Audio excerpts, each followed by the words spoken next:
దేవునికి మహిమ కలుగును గాక. మరి చూడండి, మరి క్రిస్మస్ రోజులలో మనం ఉంటున్నాం కాబట్టి, మరి చూడండి, మరి క్రిస్మస్ సందర్భంగా మనం ఉంటున్నాం కాబట్టి దేవుడు ఎన్నో మాటలతో అద్భుత విధంగా మనతో మాట్లాడుచున్నాడు. చూడండి, మరి ఆ యొక్క మరియమ్మ తల్లి మరి నొప్పులతో మరి అనేక గృహాల వద్దకు వెళ్ళినప్పుడు కూడా ఎవరు రాని సమయంలో, లేకపోతే గాడిద మీద కానీ వారికి ఏది ఉన్నదో దాని మీద తీసుకెళ్తున్నప్పుడు ఆమె నొప్పులతో అల్లాడిపోతున్నట్లుగా మనం లేఖనాలు చూసుకుందామండి.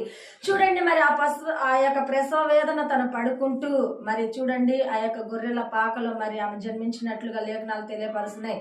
చూడండి, శ్రమ అన్నది, కష్టం అన్నది ప్రతి ఒక్కరికి వస్తుంది. అది ఎదుర్కొనే శక్తి కూడా దేవుడిస్తానని చెప్తున్నాడండి. ఎప్పుడు దేవుడిస్తాడు తెలుసా? దేవుడిని మనం ఆనుకుంటే, దేవునితో మనం కలిసి నడిస్తే దేవుడు ఏం చేస్తాడు తెలుసా? ఎటువంటి సమస్య వచ్చినా, ఎటువంటి బాధ వచ్చినా, ఎటువంటి నిందలని మీద వచ్చినా కూడా ఎదుర్కొనే శక్తి దేవుడికి ఇస్తాడండి మనకి. చూడండి, దేవుణ్ణి మర్చిపోయి మనం ఉంటే ఆ శ్రమ మనకు వస్తుందని చెప్పేసి దేవుడు చెప్తున్నాడండి.